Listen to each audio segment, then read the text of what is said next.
How you doing, folks of thecornerbreaker.com? In town today, really quick, and I had a chance to meet with Sean Ezekiel, owner-operator of the Lair. Same old, routine. We're going to ask him a couple of standard questions about his business, himself, and yeah, just get a little bit of fun information. First off, full name? Sean Ezekiel. All right, where are you from? Corner Brook. Corner Brook. Okay, how long have you been in Corner Brook? Born and raised. Moved away in the teen years. Yeah. Lived in Ontario for quite a while. Went to school out there, and out to Vancouver for a while after that. Cool. And then, back here. All right. Why come back? Corner Brook's awesome. I love that answer. That's great. Yeah. How could I stay away? All right. Why stay? I guess what's keeping you here now, aside from business and? Friends and family mostly. Everything I like is here. I like small town atmosphere. Like I said, I lived in Toronto and Vancouver. Vancouver was nice, but I hated Toronto. Yeah. I don't like the big city kind of, I don't know, speed, I guess it would be. And I like the outdoors, and yeah, it's just kind of the perfect place to be, really. I love it. Where does your love of comic books and all things geeky come from? When I was a kid, my uncle gave me a bunch of comics, and I was really young, and that pretty much started it off. Yeah. Love it. What's your formal background, education and stuff? Oh man, I went to college the first time for security analysis and alarm systems technology. Nice. Which, as you can see, has really paid off. Yeah, it was a good investment in my future. Yeah. I'm glad I did that. You can keep this place nice and safe. That's right. Why start the Lair? There was nothing like it in the city, and I was shocked when I moved here that there was no comic book store, and I needed my fix. So I had to actually do some work, and got it going myself. Was it hard to establish in the community? Like, how'd you go about that?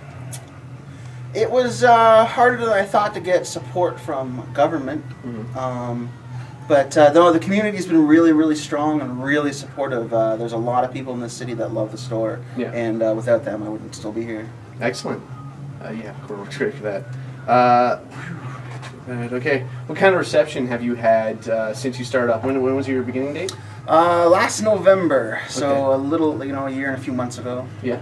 And what kind of business have you had since then? Like good or not as much, or? Getting stronger and stronger. I don't really do a lot of advertising. My my clientele don't really, read the newspaper daily per se. So I tend to stick to social networking like Facebook and whatnot, and word of mouth, and so every month that goes by I get busier and busier. Yeah. Free Comic Book Day is coming up in a month's time. That's May... Yeah, May 3rd, I believe, first Saturday in May. Wicked. What do comic book businesses hope to gain from Free Comic Book Day? It brings a lot of people in that normally wouldn't come out, or in more so I get a lot of people that come into the store that don't really care for the comic side of it. They come for like the cyber cafe, PC gaming, or they come for the clothing line, the role-playing games, whatever. And this gets a free comic in their hand. And I did this last year as well. And a lot of people that said, oh, I'm not really interested in the comics. And I gave them a bunch of free comics, and then now they're buying comics. Yeah. Once people read it for the first time and realize it's not like what their perceptions of it might have been, and it's actually good literature, good stories, strong characters, they get right into it. What do we know what the free comics are going to be yet? Or oh, there's no, there's easily 15 different titles. I couldn't even begin to. Right. Cool. What's how would you describe the store? How would I describe the store? Yeah, I mean, almost like when it comes to your niche. What do you sell? Well, generally, when I first opened, my inventory included everything I wanted. So people that like the things I like would come in and be happy. But as time has gone on and I've gotten to speak to the community, I tend to change what I sell based upon what people ask for. And that's pretty much it. It's everything and anything that would fit the unique individual. Awesome. So basically it's very clientele driven, this business. Absolutely. And I'm not opposed to bringing in any new products. When people come in and say, you should carry this hair dye, which I carry hair dye now, which is like the best hair dye in the world. No one in the city carries it, and I was like, yeah, I'll bring it in. If no one else in the city's doing it, I'll do it. Yeah. Pretty much that's how I've been going. Nice. Speaking of things that you want in the store, what is your favorite item? My favorite item? Wow. like I said, everything in here is things that I want. So the whole store is my favorite item. Okay. Cool. Yeah, I'd say mostly I tend to go towards the T-shirts and the graphic novels. I have a real bad habit of every single T-shirt I bring in and taking one for myself. I've got closets full now. Yeah. It's ridiculous. It's a problem. Help me. I'll just buy everything. Yeah. Okay. What's your favorite comic? Oh, favorite comic. Well, the first comic I ever got when I was a kid was the Hulk, and I've kind of always had a nostalgic love of it.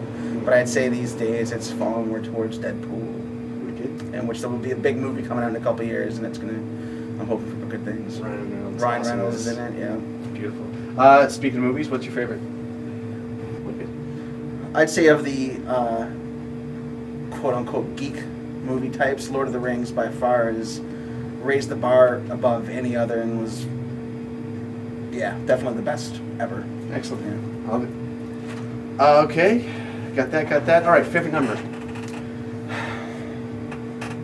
Excellent. Favorite color.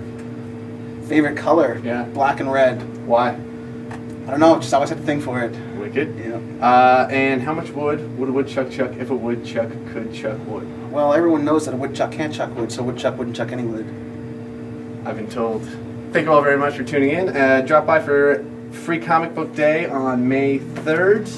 Thank you very much, Sean. Thank you, sir. Wicked.